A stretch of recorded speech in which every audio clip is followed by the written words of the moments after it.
Focus చేయాలనుకున్నా చాలా మంది చేయలేకపోతారు. హ్మ్. అలా ఫోకస్ చేయడానికి కూడా లా ఆఫ్ అట్రాక్షన్‌లో ఏదైనా మెథడ్ ఉందా? దానివల్ల డబ్బొస్తుందా? ధర్మో రక్షిత రక్షిత యద్భావం తద్భవతి. అవునండి హరిత గారు.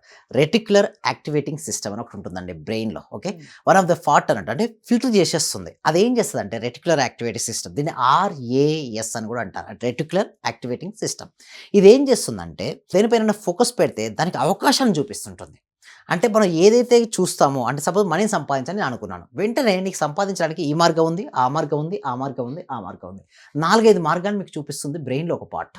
బట్ అది యాక్టివేషన్ ఎలా అవుతదంటే థాట్స్ అండ్ ఫీలింగ్స్ బట్టి ఉంటుంది. అంటే నీ లోపల పాజిటివ్ థాట్స్ ఎక్కువుండి, నీ లోపల హ్యాపీయెస్ట్ ఫీలింగ్స్ ఎక్కువుంటే రెటిక్యులర్ యాక్టివేట్ సిస్టమ్ సరిగ్గా పనిచేస్తది. ఒకవేళ నీ లోపల థాట్స్ సరిగ్గా ఉన్నప్పటికీ చాలామందికి ప్రతి ఒక్క బిజినెస్ చేసేవాడు ఎవరైనా సరే లాస్ కోరుకుంటారా మేడం? ఎవరు లాస్ కోరుకోరు కదా! మరి లా ఆఫ్ అట్రాక్షన్ ఉపయోగించుకొని అందరూ ప్రతి ఒక్కళ్ళు ఏమని కోరుకుంటారు? లాభాల బాట వెళ్ళాలని, సరిగ్గా చదువుకోవాలని ఉంటారు. బట్ ఎందుకు ఫెయిల్ అవుతారో తెలుసా మేడం?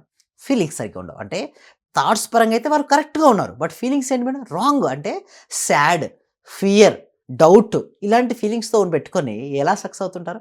ఈ రెటిక్యులర్ యాక్టివిటీ సిస్టమ్ సరిగ్గా పనిచేయాలంటే నీ థాట్స్ పాజిటివ్‌గా ఉండి, హ్యాపీయెస్ట్ ఫీలింగ్స్ కలిగి ఉంటే రెటిక్యులర్ యాక్టివిటీ సిస్టమ్ సరిగ్గా పనిచేస్తది.